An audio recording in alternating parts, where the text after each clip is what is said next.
Welcome to Pep Talk and Pickleball, the podcast where we explore empty nest life, health, fitness, and nutrition, all with a side of pickleball fun. I'm your host, Jill Lewis, your guide through this exciting phase of life.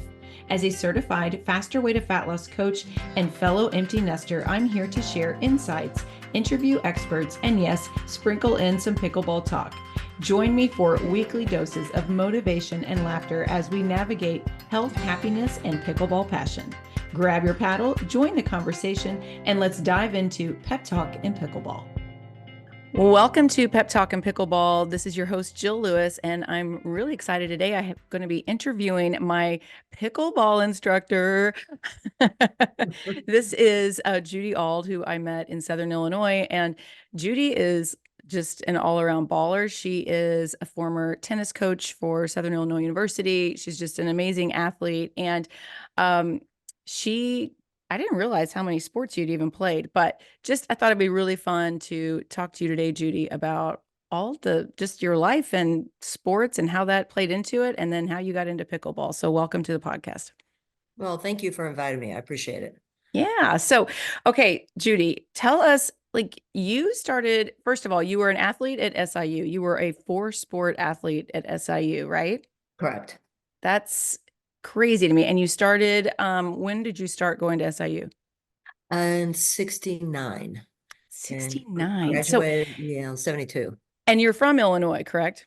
Yes, Decatur. Okay. So how does a girl in the 60s and from Decatur, Illinois, how did you get into all these different athletic pursuits?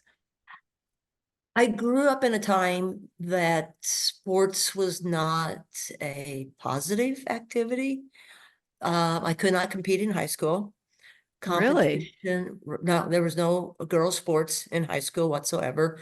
Competition was kind of considered unhealthy. And I was very lucky. I had very supportive of parents. I mean, I played sports from the time I was a very, very young child on up, and they were very supportive. I took my first tennis lesson when I was about 11 years old and loved it.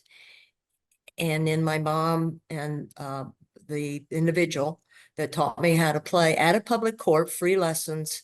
There was probably 50 of us on 2 courts. And he encouraged her to start giving me tennis lessons. So that started the tennis lessons. I played softball also in the park, and I was recruited by some women that play on a traveling team. So that opened up the doors for softball. And then my mom would just take me to tennis tournaments every weekend. We would leave early on a Saturday morning. We would drive 3 to 4 hours, play the tournament. I would lose, we would come home. And then after a year or two, it got to where we were staying over. And, I just found success, and I really enjoyed it. And then I was on a traveling softball team, very, very competitive. We traveled all around the Midwest. And then I was also on a traveling basketball team at one point.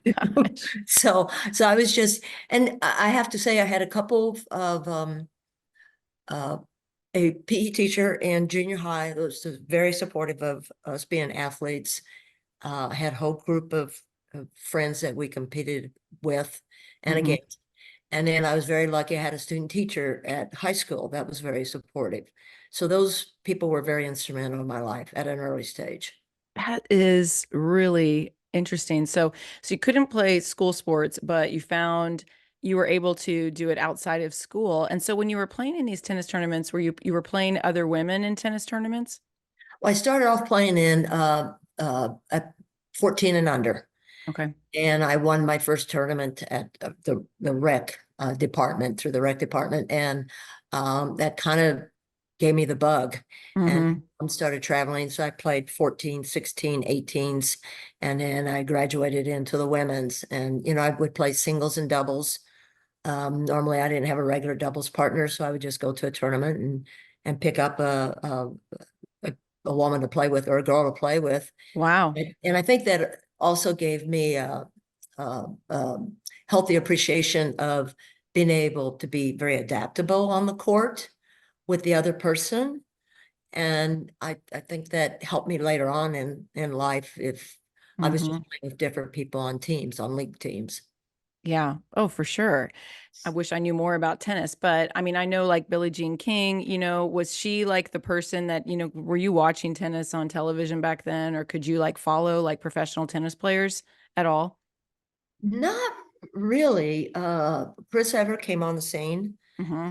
and I watched her and Billie Jean King. Hmm. Of course, um, there was an Australian Goulagan, Yvonne Goulagan. I, Okay. I loved her. So, I watched their games, and the gentleman that taught me how to play recognized the fact that I love to hit volleys. So at a time when most females were not serving and volleying, he taught me how to do that. And then I carried that on into playing women's tennis later in Yeah. life too. So you were in high school in Decatur, and then how did how did you find out about SIU and pursuing, playing tennis in college? I went to a junior college first, Okay. Lakeland in Mattoon, Hmm. and I met my future husband there. And actually, I played on the men's tennis team when they would let me play on it. But then there were some complaints, so I couldn't do that anymore. And so Gary was looking at Southern Illinois University, and I didn't even realize there was such a program down there. So I ended up, we both transferred together and got married, and I remember coming down there and I found out there was a basketball team and there was a softball team, and I actually thought I died and gone to heaven. I mean, I bet. it was such a phenomenal experience. Yeah, and you got married so young, like, At 21. yeah, yeah. Oh, wow. 21. Okay, so all right. So you get to SIU, and then do you just are like, here I am? Like, did the coaches even know about you? I mean, how did that all come together then? No, there was not any type of recruiting. There was not Title IX. Hmm. Um, the woman that ran the program, Dr. Charlotte West, was my basketball coach. And I found out about these teams, and Gary was very supportive of me doing this type of stuff. He Oh, knew that's this awesome. was my life. And so he encouraged me to go out. And what was interesting, the first practice, I was down in the locker room and I looked over at this other young woman, and we kind of looked at each other and we recognized each other. And we had competed against each other at a tennis tournament in Carbondale. And she had just enrolled at SIU and I had, and now we're lifelong friends. Oh, how So, cool. right. So she was my doubles partner at SIU. We were also on the basketball team together. So just Wow. by going out for basketball kind of opened the door to all the other sports. And I just couldn't get enough of Yeah. being on the teams. So was tennis always like your first love with all of your athletic pursuits? Tennis, yes, definitely. And then, Hmm. and then softball was my Okay. second love. I love. What position did you play in softball? I started in center field and I ended up playing third base. And Wow. just, Okay. yeah, just loved it. And then I'm assuming you were in basketball, you were a guard. Of course. Yes. Yes. Yes, I was a guard. Yeah. Got it. Got it. And then I think I read you played four sports. What was the fourth one? Field hockey. Gary he would have been drafted into the because Vietnam War was just so slowly dying down, and so he Mm-hmm. was drafted. So he decided to enlist, but Mm-hmm. he was on a program where they had like 180 days before he had to go off to training. So after he left, I didn't want to be bored. So I played field hockey in a class and really enjoyed it. And so I ended up going out for the field hockey team. I was what was called a right wing. So Yes. I was able to, be on the outside and move, and I enjoyed running. And so it was appropriate for me, except sometimes I got offside because I would get too far ahead of the ball. Oh my gosh. It's funny. There's so many men down here in Florida that I've played with that have played hockey, a lot of people from Canada and up north. So there's a lot of like former hockey players, and Mhm. they make the best pickleball players, and I'm thinking about you and all these sports, these hand-eye coordination Mhm. sports that you've played your whole life. No wonder why you're so good on the pickleball court. It does, it definitely helps, especially doing it Yeah. early in life, I think. Oh, for Yeah, sure. For yeah. sure. So you were the athlete in the family, and then I think you told me your sister was a dancer, right? Yes, she's my mother's two favorite things were tennis and dance. Hmm.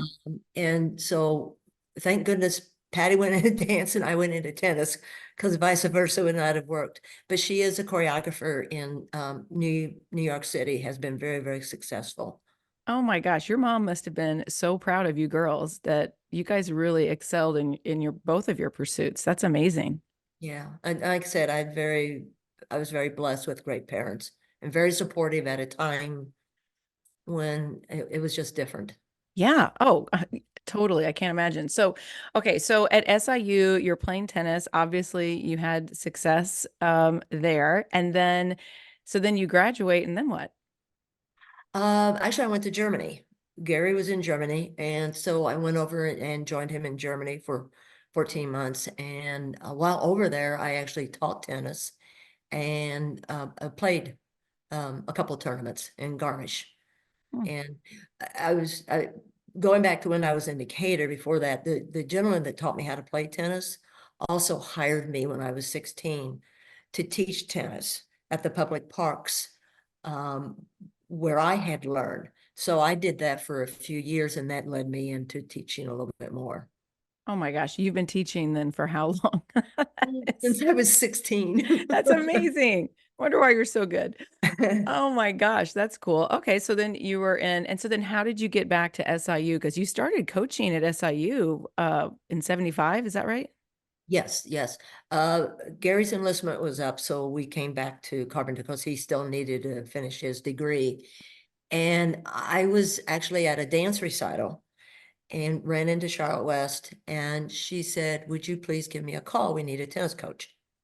And it was not working out with the woman they had at that time. And so I followed up and called her, and they offered me the job. And I thought it would be something I would enjoy for a few years, and I retired 30 years later. So, so I was in, like I said, before Title IX. I was blessed that when I was there, I did have like a tuition waiver. Okay. Uh, you had to, a requirement was you had to play two sports, so I had some financial aid. And then when I first started coaching, we had limited number of scholarships. Okay.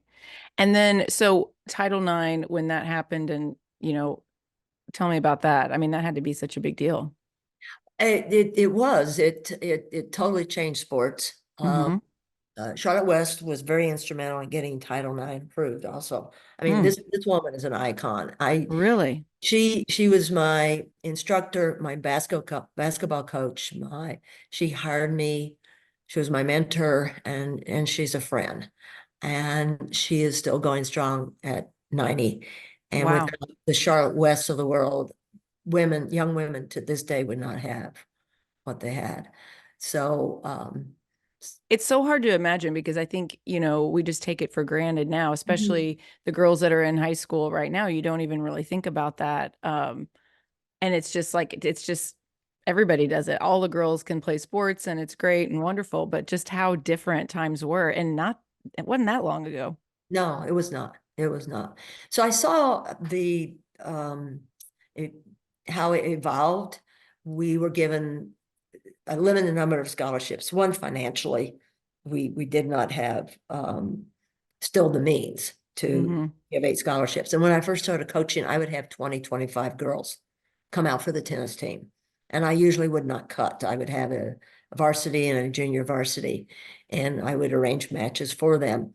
And then over time, we went to where we had 6 full scholarships, and I would have to divide those up among the players. And then it became where we had 8 full scholarships.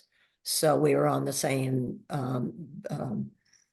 playing level as the men a little bit more. But then also as scholarships evolved, the number of females coming out were less.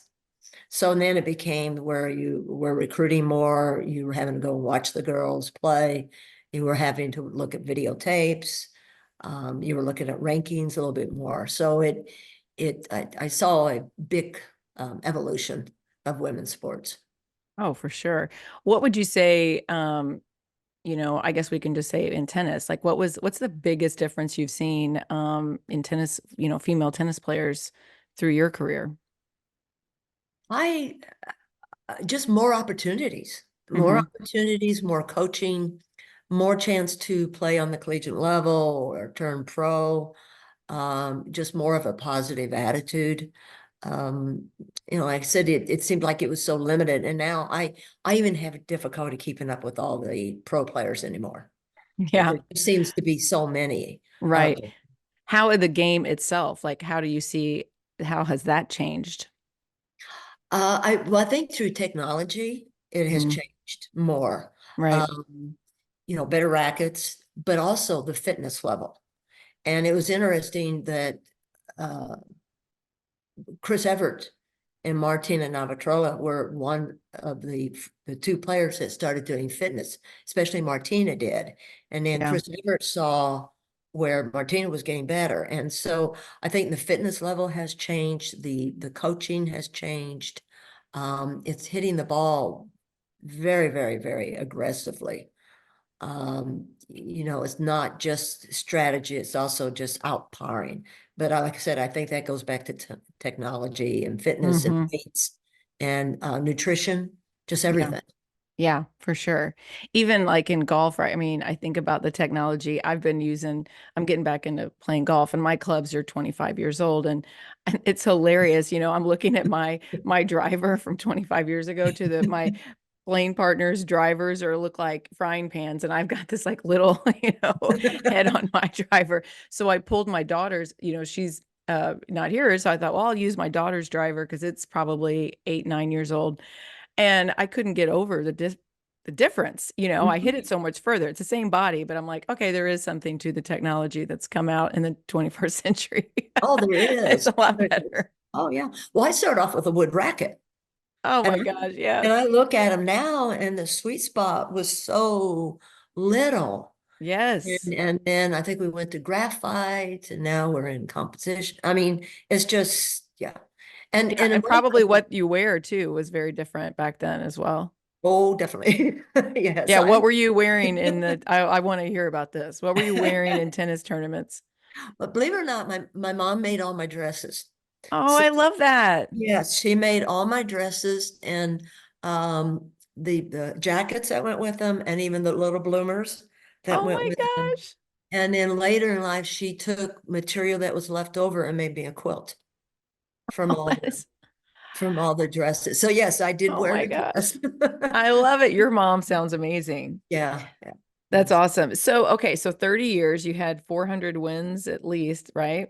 yes, Yes, yes. that's amazing as a coach. And then, so after you decided, and by the way, you were inducted into the Southern Illinois University Hall of Fame. So that was very, very cool in the 90s. And so you decided to retire because, I mean, 30 years had gone by, I'm assuming you were ready. It was Um, time. yeah, it was time. And so do you still play tennis or have you fully moved to pickleball? I started. I had not played competitive tennis for many, many years. I got into long distance biking. I played racquetball and squash. Um, Amazing. I played slow pitch softball. I had to swallow my pride and go from fast pitch to slow pitch, but had fun. So I was especially doing a lot of biking. I did some century rides and so forth. So, and even competitive rides. I did a few of those too. So I got into that, and then I realized how much I enjoyed competition. So a friend had encouraged me to start playing league tennis through the U.S. Tennis Association. So I got back into doing that, and I was playing at a 4 or 5 level, Wow. and playing on local teams, state teams. We would, if you qualified the state, they would qualify to go on to regionals, and then qualify to go on to nationals. So I did that for several years, and then as you know, I started having some knee issues Mhm. and had trouble covering the tennis court. And I picked up pickleball during that time and started playing a little bit more pickleball, but I was still playing back and forth. And then I had the knee surgery and I just never came back to tennis. And Did in you order have a knee replacement? a total knee replacement. Mm.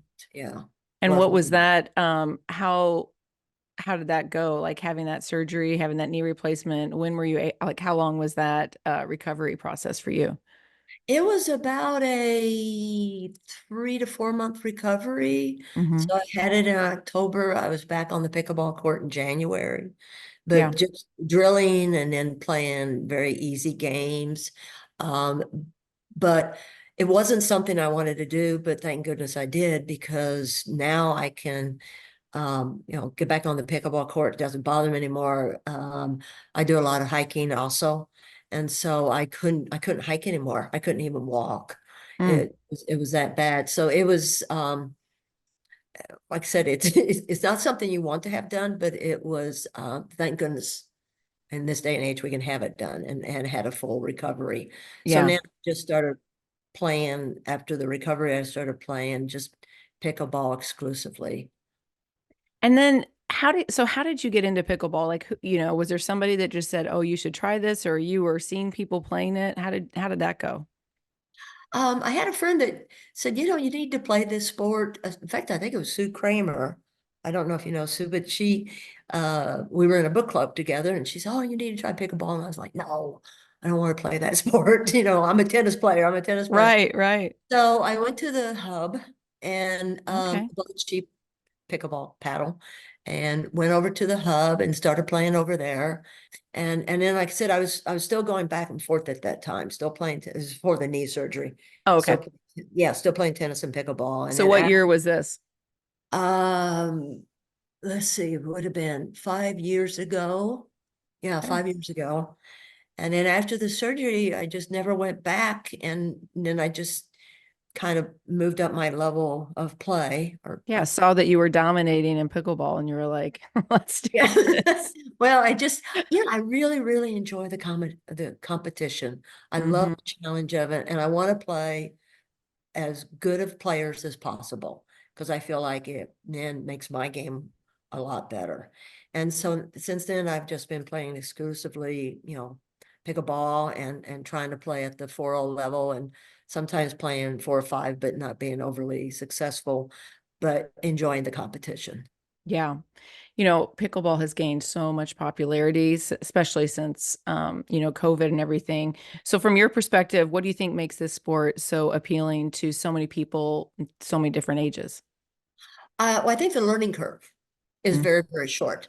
Tennis is years. I would have people ask me, how many lessons do I need? I'm like, no, you'll be out here for a couple of years. Where a pickleball, I think that you can pick up a paddle and go out and after even one day have success and have fun. And I think that's the appeal to it is the shorter learning curve, the smaller court doesn't involve as much movement as on a tennis court. And I think for people, it's a social Hmm. environment.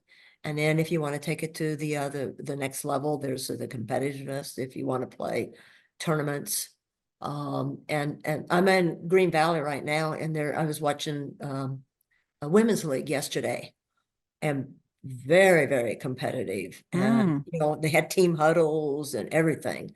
And we don't have that in Southern Illinois, and I wish that we could.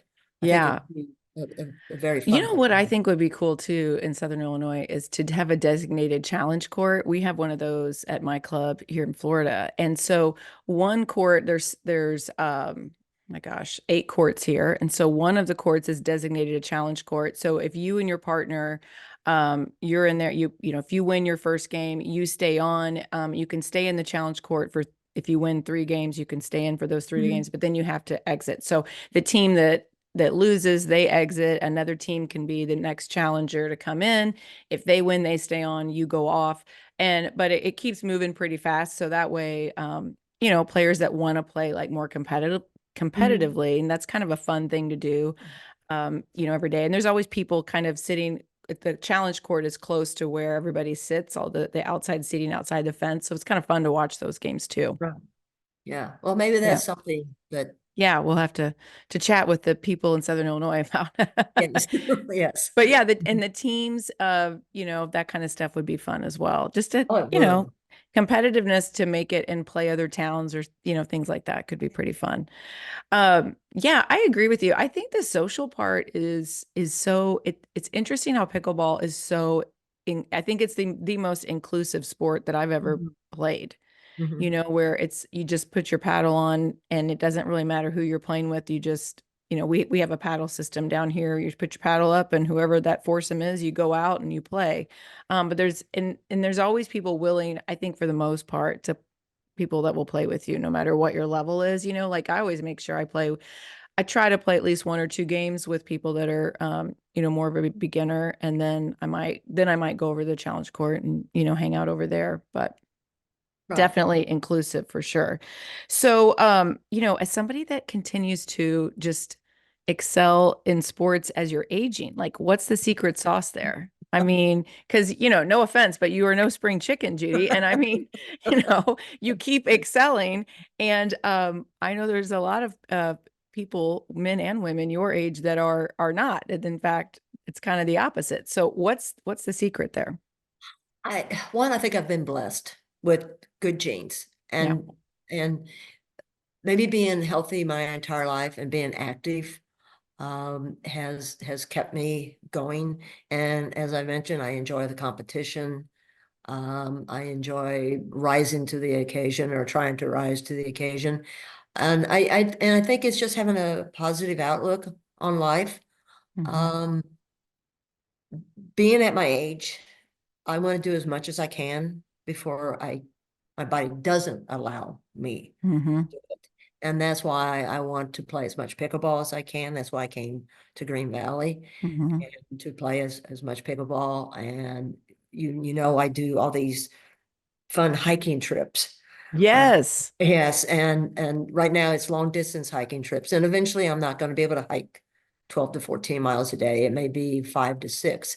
So I think it's just having a positive attitude and not recognize your age. It's just something it's just a number, and you Hmm. can't look at it that way. Um, Absolutely. so like I said, I think the biggest thing was I was very blessed with good health, and I've had some body parts that have worn out, but they've been repaired, so they Right. keep me going. That's the main thing.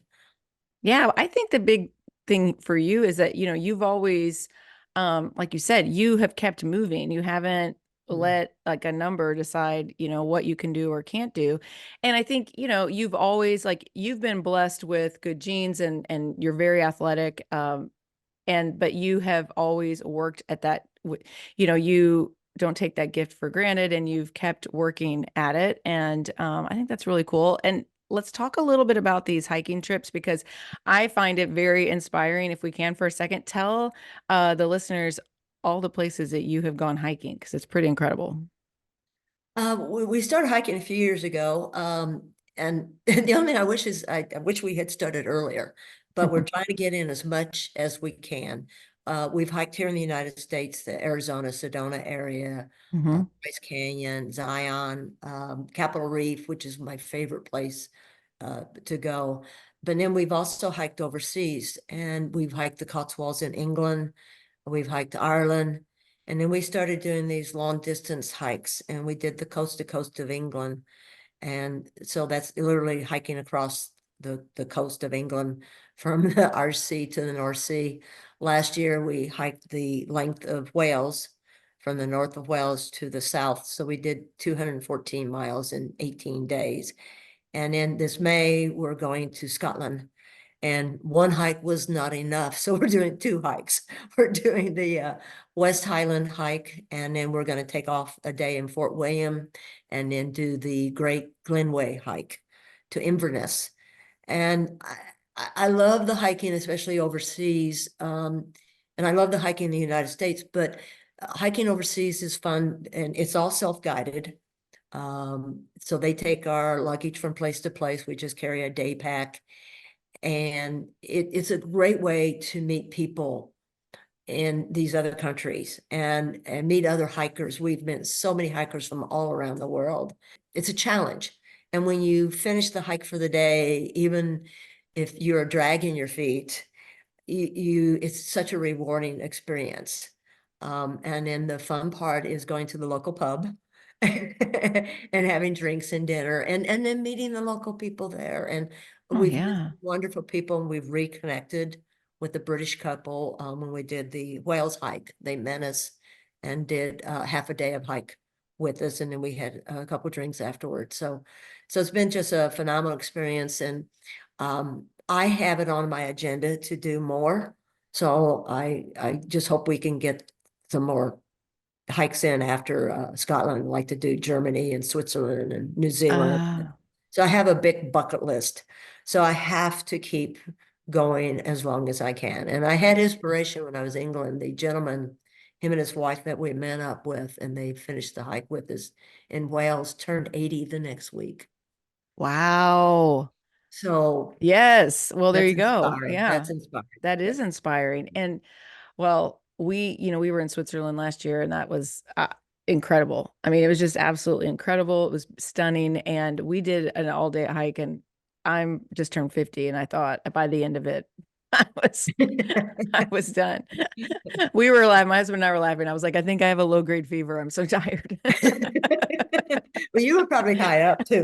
That makes a big, big difference. Oh my gosh, my quads. It was we had a hike where it was a lot of downhill, we had taken the gondolas and stuff up to a certain Mhm. point, and we had hiked up, but then we had a long way to hike down. And you don't realize that hiking downhill can be just as challenging and, especially if it's rocky or whatever. And so, I mean, our front of our legs were burning, but it was beautiful, so fun. So that's amazing. I think that's I just think it's traveling is so fun. It really opens your eyes, the world. It makes you I think traveling makes you a better person because you get to see, meet so many more people and see what their life is like. And we can kind of get in our own little bubble over here. Yes. So let's get back to pickleball because, all right. So Judy knows all of my strengths and a lot of weaknesses. There's a lot of weaknesses there. And No, there's not. No, there is not. but I've been playing in a couple of women's leagues down here. And then when I'm playing at my club, I play with a lot of men. So okay. When you get with when you're playing, especially, you can kind of get used to playing with certain people and then you know what to anticipate, and so when you're playing with different groups of people all the time, it definitely makes it more interesting. What I've noticed is obviously when you play with men, they're hitting it very, very hard. I'm really struggling right now. My drops they're too high, and so I'm getting a lot of Right. spikes, back. So when somebody has like an open smash shot at you, they've got a kill shot. What's your advice on that for the, newer players? Defense, the Yeah, defense of it. right. The first thing to do as soon as you see the ball go up, you drop down and keep the paddle in front. And just be ready for that ball to come back low down at your feet.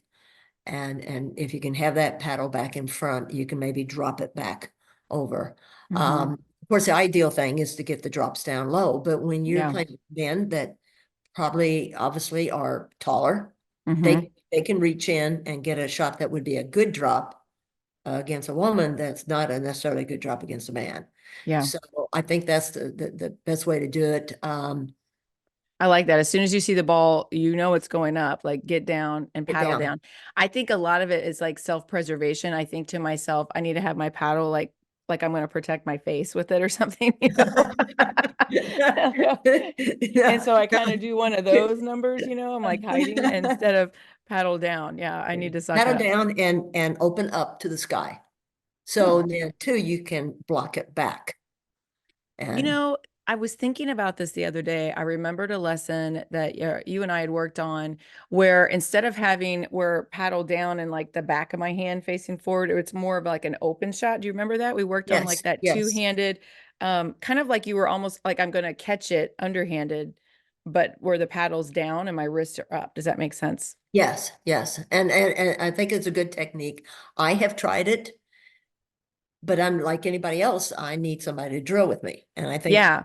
that It's a I love habit that. of mine that I need to like to do that, to kind of dig it out. It's almost like I think like a volleyball player would like dig out of the ground. You know what I mean? Where you Yes. kind of drop real low. Speaking of volleyball players, excellent pickleball players. So if you were a hockey Yes. player or if you were a former volleyball player, pickleball should be next on your list of sports to dominate because every female I've played with that's a volleyball player, they are amazing. Yeah. Back in Southern Illinois too. Look at the volleyball players. Yeah, That like yeah, I they've got agree. some good skills there. What do you it's been pretty windy here the last couple of weeks. What do you think like, when it's a windy game, what's your advice on that? Do you have any like techniques when you're playing? I try to use the middle more. I Hmm. don't I don't want to go out to the lines or anything. If I am if the wind is behind me, a lot of times I will play farther in on the court. Hmm. Okay, because I've got the wind behind me and they're having to hit into it. So I'm always anticipating them hitting short balls. Short. So if I recognize a weakness, if it's a person's backhand and I go to their backhand, I try to recognize, anticipate that they're going to hit a short return. So I try to follow my shots in a little bit more. If the wind's in my face and it's really strong, I feel like I can hit out a lot more. It's going to be hard to hit a drop into the wind. Doesn't mean it's impossible, but you might need to drive that ball a little bit more. Drive it more. Drive it more. I like the ball. I like the wind behind me. Because I feel like I play well with it behind me rather than hitting into a really strong wind. A lot of people don't like that. They overhit. Hmm. So I think the big thing is you have to have a really compact stroke. You can't have a real big backswing because you'll hit the ball out. And you have to stay down low.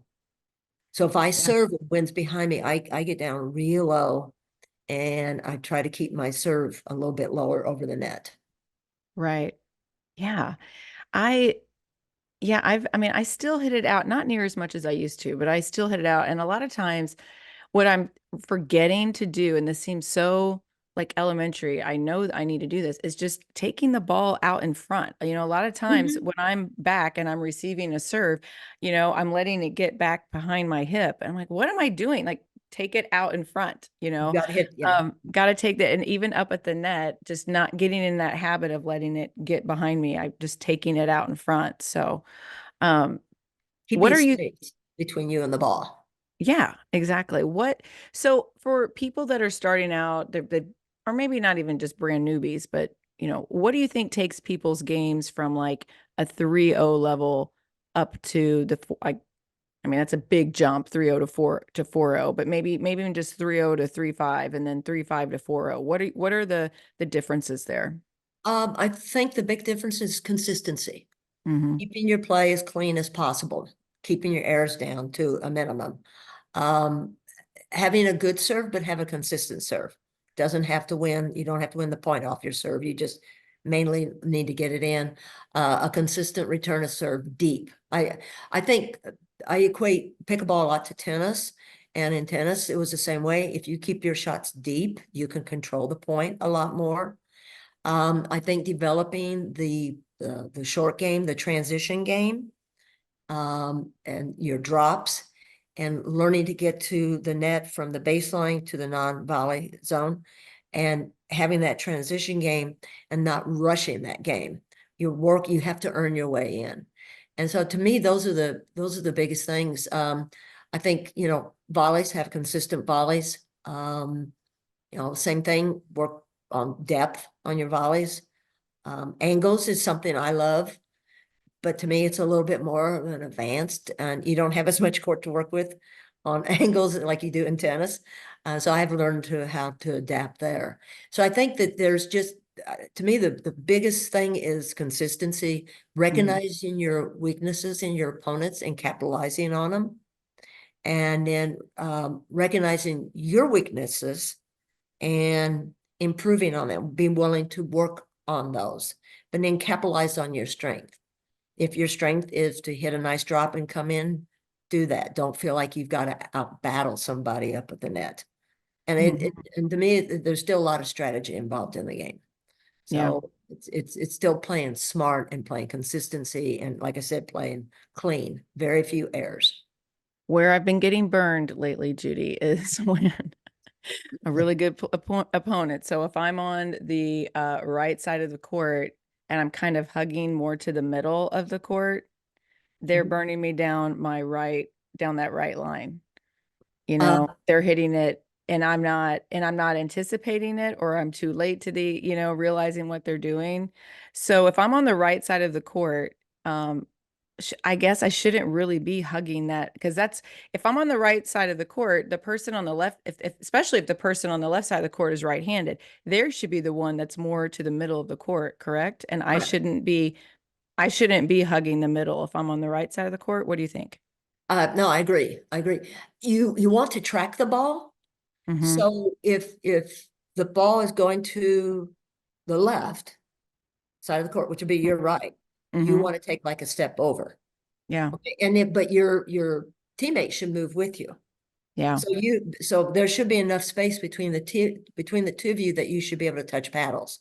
Mm-hmm. But you don't want to be right on the line because the court is so small, they have a small hitting area. So if you just take a step or two over, you can protect that line, and then your teammate should help you down the Down the middle. middle. So Yeah. right. I So if think it I'm not goes, trusting. yeah. I think So I if have it trust goes, issues.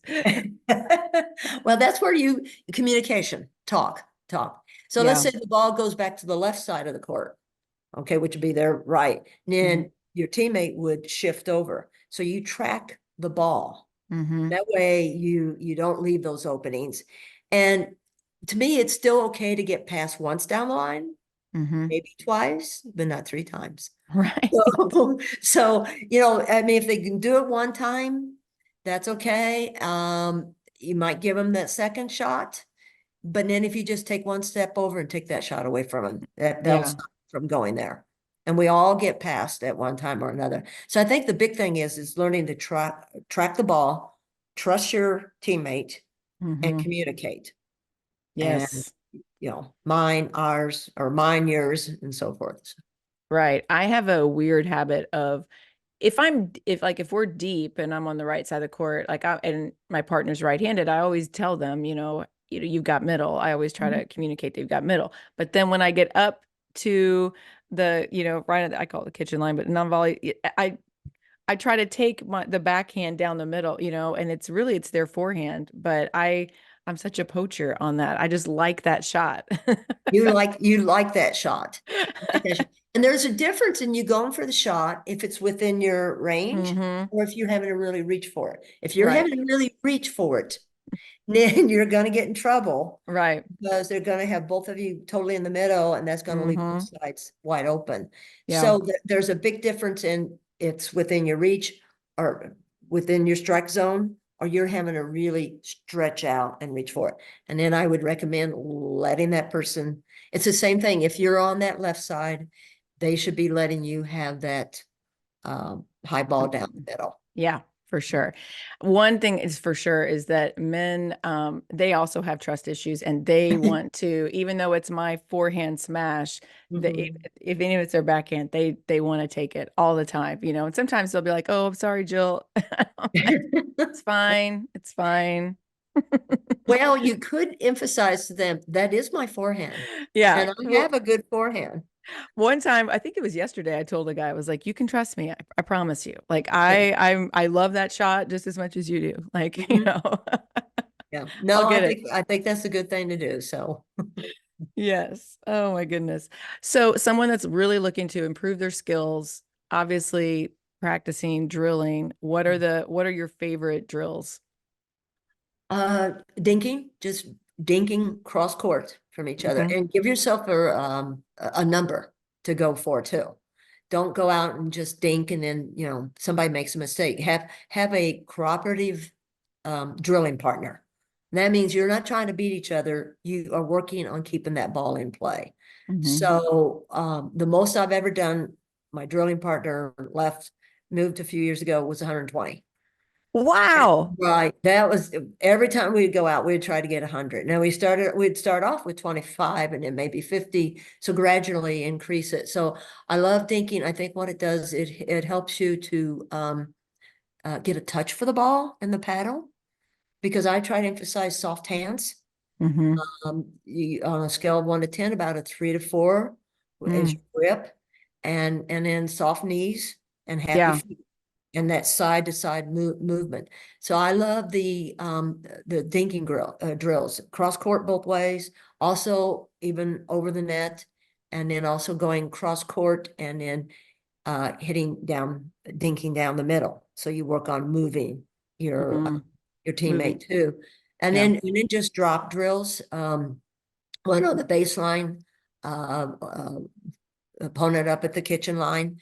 And same thing, you're cooperating and just working on hitting your drops down the line and then cross court and then on the backhand side too. Um, volleys, cooperative volleys, both of you up at the net. I saw a drill just recently that I liked, and they actually had the people inside the kitchen hitting volleys. Yeah. To make it's Yes. so that you have faster hands, right? Yes, yes. And so when you and it's cooperative, you can't be trying to blast each other. And then when you move back to the kitchen line, you recognize the fact that, hey, I picked up my reaction time. So I just saw that recently. I really like that drill. So I'm kind of learning along with everybody else too. Yeah. Um, and I think just working on your serve, working on placement on serves is really good. Give yourself targets and work on those.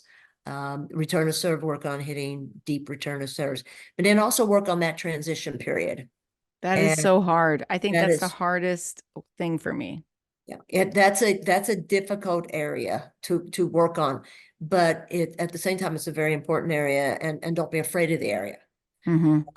And work on, absorbing the shots. And if you're having to reach out, you let the ball bounce, and then but it's the same thing. It's all about cooperating with each other. I think that's the big Yeah. thing. Good to have a Yeah. a drilling partner that is willing to do that, because if they help you, you help them. For sure. Even when you're feeding somebody the ball, I think that's like it's still helping you, when you're just helping, you're trying to get the ball. Like if you're the one that's just trying to or maybe they're the one that's going to try to do like a drop shot, and Mhm. you're just feeding them the shots. I still think that's good practice for you, even just I don't know. The more you It can is. Yeah. the more you can do, the better for sure. Awesome. So all right, well, good luck to you in your season. How long are you going to be down there?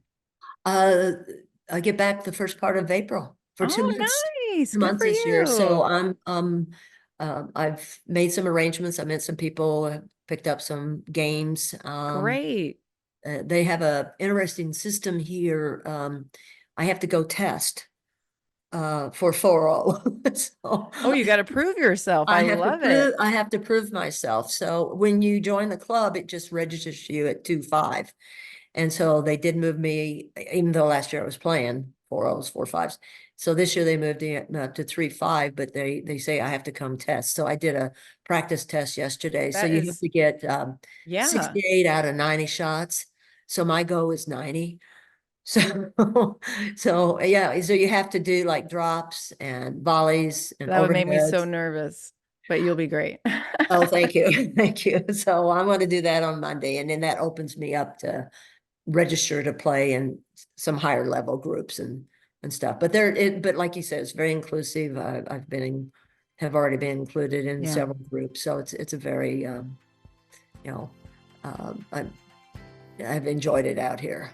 that's So, great. Well, thank you so much for oh, giving us your time and talking with you about all things pickleball and your interesting life. So I just think you are an inspiration to so many, Judy. So well, thank you. thank you, thank Thank you. you.